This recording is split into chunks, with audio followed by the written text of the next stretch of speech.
Bonjour à tous, évidemment, on s'abonne et puis la bise à mamie, vous connaissez ça par cœur, 1 million de kilomètres. Je ne sais pas si vous vous rendez compte, c'est quoi? Ça fait 20 fois le tour de la Terre. Et bien c'est ce que Johan a fait avec une ou plusieurs de ses Prius parce que c'est sans doute le plus grand amoureux de Toyota Prius en France. Ou en tout cas l'un des plus grands amoureux. C'est ça. Bonjour. Bon, écoute, c'est adorable hein, de nous présenter ta voiture. En plus, entouré des différentes générations, la question qui nous brûle les lèvres, mais comment tu as fait 1 million de kilomètres? En plusieurs années et plusieurs véhicules déjà. Donc moi, depuis 2007, j'ai intégré une Prius et j'en suis pas encore ressorti. Donc j'ai eu toutes les générations et c'est vrai que je roule beaucoup dans le cadre de mes activités professionnelles ou même dans le milieu associatif pour tout ce qui est véhicule justement un peu plus respectueux de l'environnement. Et donc voilà, par ce biais, on fait beaucoup de kilomètres. Celle-ci comptabilise bientôt 400 000 km en 6 ans. Et ça fait quoi? Ça fait presque 100 000 par an facilement, non? C'est ça, oui, il y a des années un peu moins, des années un peu plus. Voilà. Pour ceux qui t'écoutent, tu as une profession qui est quand même assez sympa puisque tu es, j'allais dire, professeur de conduite en fait. C'est ça, en fait, on accompagne les possesseurs de véhicules électrifiés pour les accompagner à une meilleure utilisation. C'est pas tout d'acheter un véhicule électrifié, mais ça se conduit pas comme un bon vieux turbo diesel. Donc voilà. Johan, pourquoi cette génération de Prius? Parce que à ce moment-là, quand je l'ai acheté, c'était la dernière, voilà.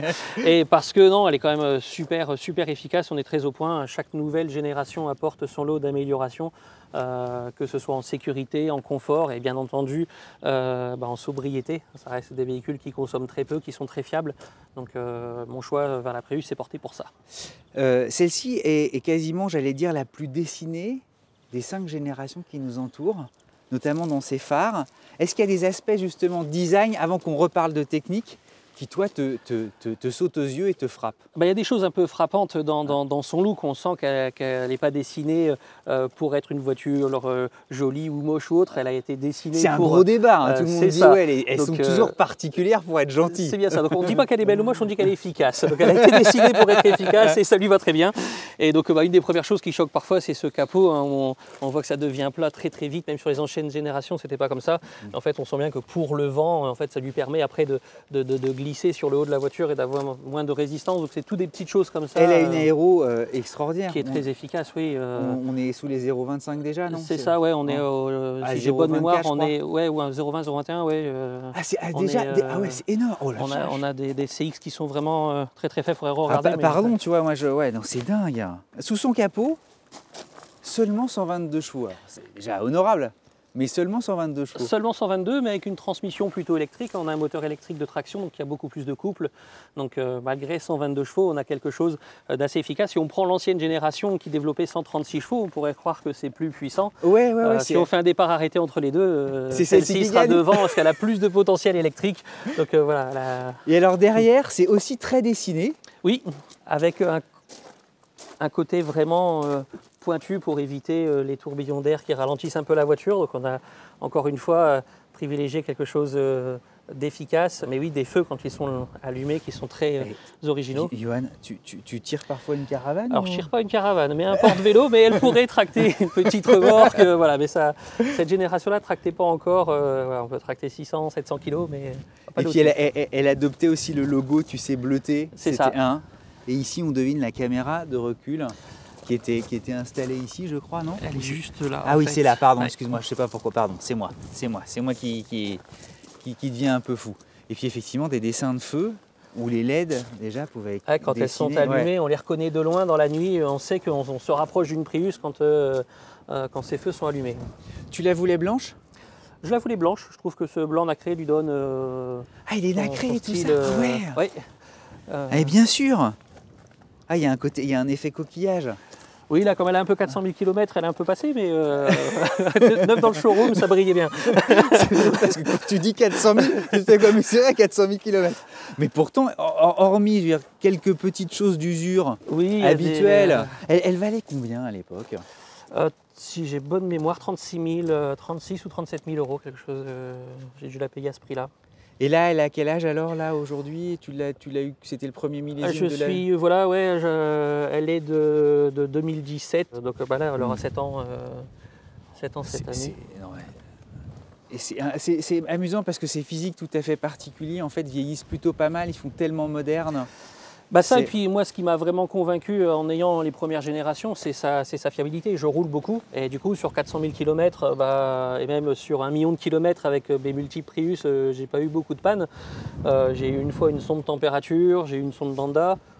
Sur 1 million de kilomètres, ça va quasiment s'arrêter là, quoi. Mais, on entend même dire certains que pour les freins, on ne change les plaquettes qu'à 200 ou 300 000 km. C'est ça, en fait, elle a 400 000 km et j'ai changé, que ce soit à l'avant ou à l'arrière, je n'ai changé qu'une seule fois mes disques. Et les plaquettes arrière qu'une seule fois, et je dois avoir 2 jeux de plaquettes avant. C'est tout. Donc ça reste c'est pas possible. Et on se dit ça, mais c'est vrai que quand on passe les 120 000 km et qu'on n'a encore rien changé en disque et plaquettes, on se dit bon, voilà, c'est qu'on a quelque chose quand même d'assez efficace. Oui, non, mais c'est pas un vain mot en fait, la fiabilité Toyota. Voilà, mais c'est vraiment cette technologie basée sur l'électrique qui donne toutes ces économies. En fait, c'est vraiment l'électricité qui est la base, qui fonctionne tout le temps. On a la mécanique de l'essence qui est là juste pour aider. Donc un véhicule électrique aujourd'hui en entretien, il n'y a pas grand-chose, donc on a cet avantage-là. Et l'essence est beaucoup moins sollicitée parce qu'il ne vient qu'appuyer la partie électrique et du coup ça donne toutes ces économies d'une voiture électrique. Et Johan, tu tombes dans le chaudron Prius en 2007. Oui. Tu y es venu par curiosité. Tu vois, qu'est-ce qui te déclenche? Il y a le look. Je me rappelle être entré dans une concession Toyota pour y chercher un véhicule et je n'ai pas pris la Toyota Prius à ce moment-là. On peut peut-être le dire, elle est là. C'était cette génération-là, c'était cette Prius de là.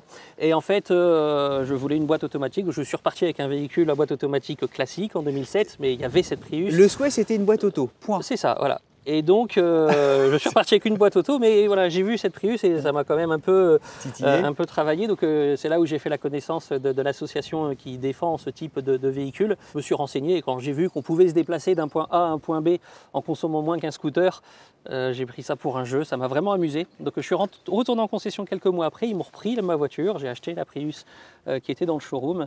Et l'aventure Prius a commencé là.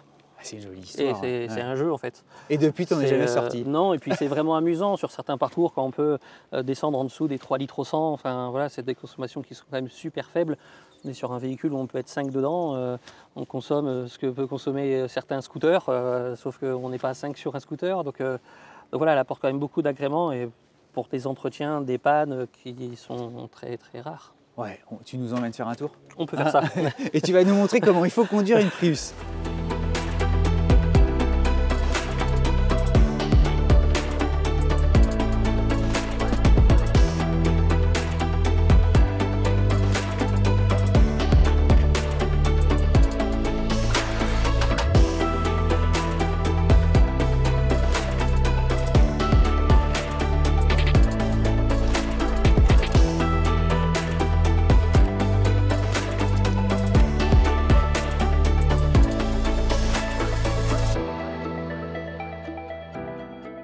C'est vrai que c'est vachement contemporain à bord. Hein? Oui. Attends, tout était numérique, il y a le grand écran. Alors, il y a du piano black partout. Ouais, ça, voilà. Pour démarrer, rien de plus simple, ça marche vraiment comme un véhicule automatique. Ah, attends, il y a un petit spectacle quand même. C'est ça, oui. Quand ça s'illumine. La différence ici, c'est qu'on n'entend rien parce que elle démarre en électrique du coup, donc voilà, on a ce silence. Et puis au niveau agrément, on a un peu tout ce qu'on peut trouver aujourd'hui dans des véhicules conventionnels, des régulateurs adaptatifs, des systèmes de sécurité. Voilà, c'est pas parce que c'est une Prius, c'est un véhicule écologique, qu'il y a moins qu'ailleurs, on retrouve les mêmes fonctionnalités que... Le petit pommeau de levier bleu qui apparaît au moment de la deuxième génération, je crois. C'est ça, et en fait, dans la deuxième et troisième génération, on a le même, et ici, ils ont repris celui qui équipe la première Toyota Mirai. Ah, c'est marrant. Et donc voilà, il y a le clin d'œil de la Mirai dans cette Prius. Ouais, c'est un gimmick qui est tout à fait chouette en fait et intelligent. Il y avait déjà évidemment... La recharge à induction pour... Et alors, oui, c'est vrai, tu as 393 000, mais on bug toujours. Tu sais, moi je dis 39 000. Non, on a bien 393 000 km. Bon, tu peux nous le dire, c'est pas vrai, ça n'existe pas, non? J'aurais pu trafiquer le compteur, non, il n'est pas trafiqué. Elle a vraiment beaucoup roulé. Alors, elle fait beaucoup d'autoroutes, c'est pas son terrain de jeu de prédilection. D'ailleurs, souvent on me dit, mais pourquoi t'as acheté une Prius? Toi, tu fais que l'autoroute, tu roules beaucoup, un bon vieux diesel. Alors pourquoi tu moins. Oui. Mais c'est vrai qu'à la pompe, à la limite, un diesel qui consomme un peu moins. Alors aujourd'hui, c'est plus tellement vrai sur la valeur au litre. À côté de ça, ça, moi, elle me coûte zéro, quoi. Qu'un bon vieux diesel sur 400 000 km, j'aurais peut-être eu un turbo, j'aurais peut-être eu une courroie, j'aurais peut-être eu un filtre à particules, enfin ce genre de des pièces freins de qui maintenance coûtent quand même auraient très été- cher. Donc certes, quand je fais de l'autoroute, elle est peut-être moins économique à ce moment-là qu'un véhicule diesel. Par contre, pour tout le reste, dès l'instant où je sors de l'autoroute, et même pour son coût d'entretien et ses risques de panne, il n'y en a aucune qui arrive à sa cheville, quoi. C'est amusant, tu vois, il y avait quand même un certain raffinement. D'aller Ouais. écrire Prius ici. Mais la Prius a toujours été, je pense, conçue et traitée un peu différemment chez Toyota. C'est quand même un véhicule emblématique pour la marque. Carrément, carrément. Et Mais même c'est un point de repère, c'est-à-dire qu'elle est dans la gamme un peu ce que certains diront, ah, il en fait des caisses, mais c'est un peu la Porsche 911 de Toyota en fait, ou la Fiat 500 de chez Fiat en fait. Il y a un côté. c'est ça, c'est un modèle. Alors il va être repris après par la Mirai, du coup, qui va reprendre le flambeau de ces véhicules électrifiés, mais du coup sans carburant fossile. Et donc la Mirai sera est déjà un véhicule emblématique de la marque. Allez go, on y va. On y va.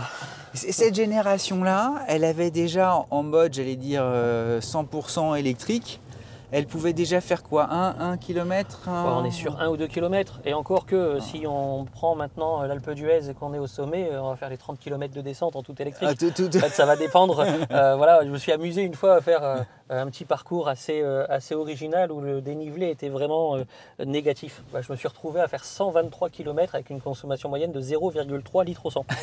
Alors, c'est dans des conditions vraiment très très particulières. Non mais c'est drôle. Et ça veut dire qu'à ce moment-là, un jour tu vas même gagner de l'essence, tu sais. C'est ça.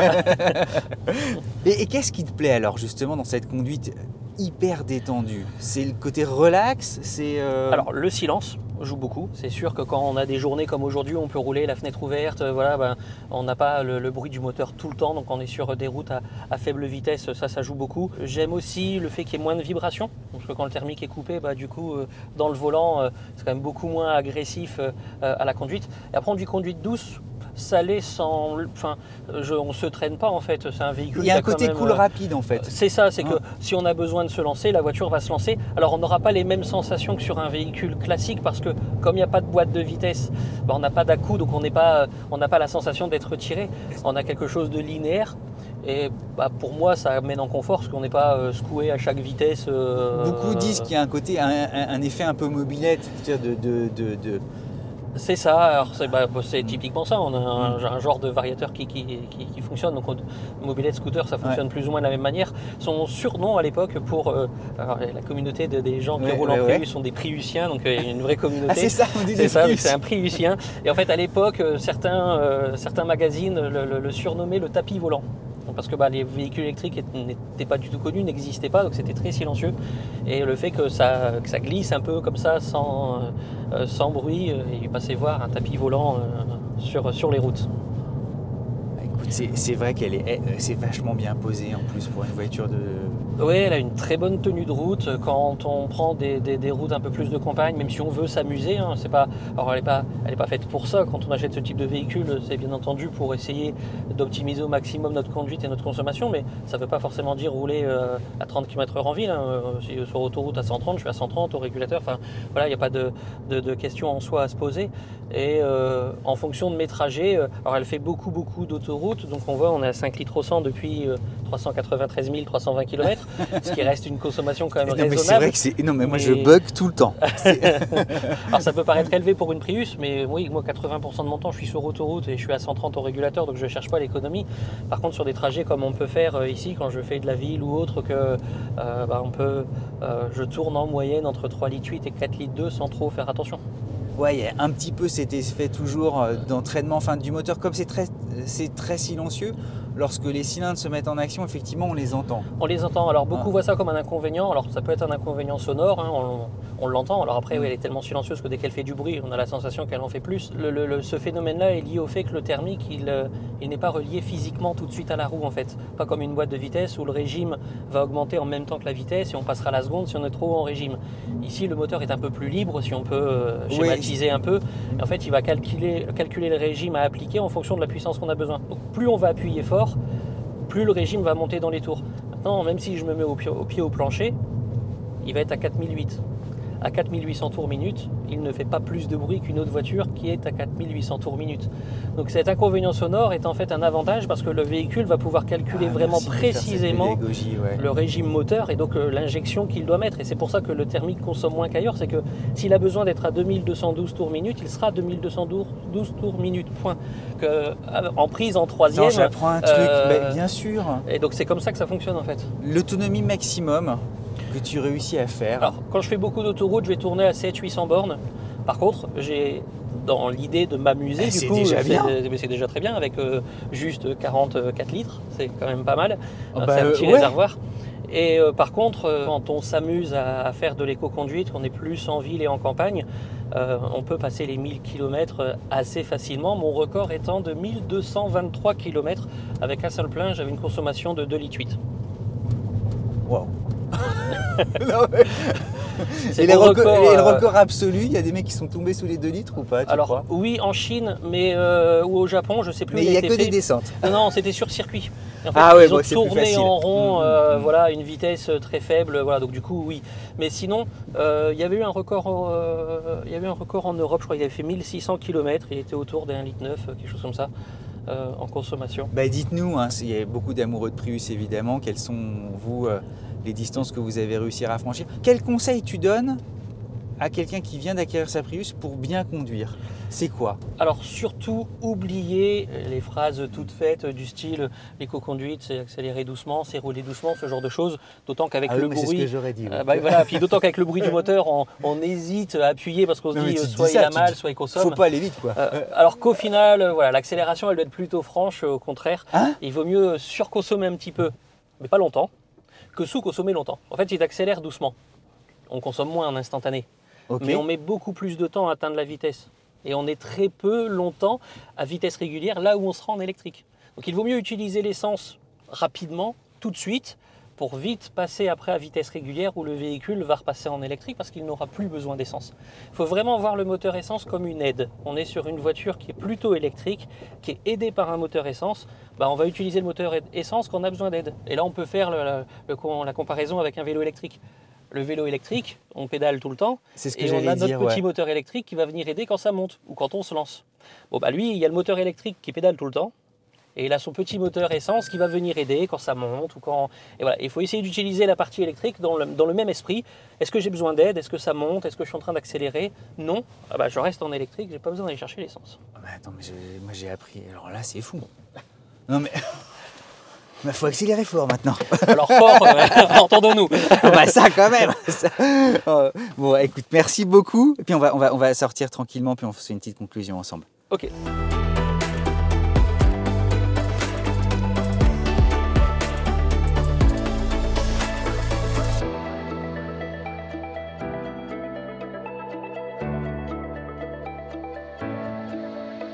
Johan, ça coûte combien une voiture qui fait 400 000 km? On trouve quelqu'un qui la rachète en occasion ou pas? Alors ça va se trouver d'occasion, alors peut-être pas avec autant de kilomètres, mais autour de 15-16 000 euros, on va trouver des Prius 4 comme ça qui auront 100, 150 ou 200 000 km, qui restent encore peu. Du coup, on peut le voir qu'elle peut faire beaucoup plus et tu témoignes en que kilomètres.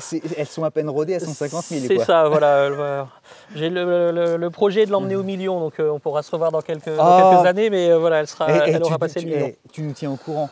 Promis. Dis, hein. Ouais. Et au rythme, elle pourrait atteindre le million quand? Alors 2000 je tourne autour de 100-120 000 par an, donc dans 5-6 ans, elle devrait y être. Allez, tu nous appelles en 2030.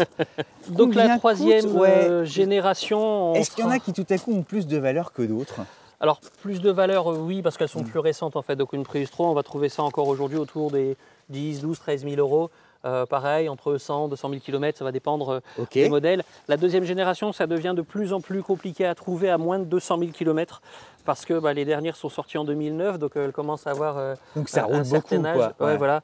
Donc des modèles entre 2007 et 2009 qui auront 200 250 000, ça va quand même encore coter autour de 4 et 8 000 € en fonction de l'état aussi de la voiture. Et celle-ci, elle est millionnaire aussi en nombre d'exemplaires, tandis que la toute première... La toute première, il y en a eu France 260 à peu près vendues en France. Ah oui, donc c'est rien. Donc on a une chance folle. Ouais. Oui, mais malgré tout, on en trouve. Moi, la mienne, à aujourd'hui, je suis équipé de 2 Prius. J'ai une Prius 4 et j'ai une Prius de première génération que je mets en mode un peu collection. Voilà, même si ça n'a pas la valeur d'une voiture de collection, mais on en trouve entre 3 et 5 6 000 €, on en trouve. Mais si vous en trouvez une, il faut la prendre assez vite parce qu'il n'y en a pas beaucoup et ça part vite, quoi, du coup. Laquelle serait, aux yeux des puristes, la meilleure des générations, toutes confondues? Ou c'est une mauvaise question? Il y a du bon dans chaque, en fait. Par exemple, la Prius 1, on va adorer son confort au niveau siège et assise. C'est des vrais fauteuils à l'époque, donc c'est vraiment très très confortable.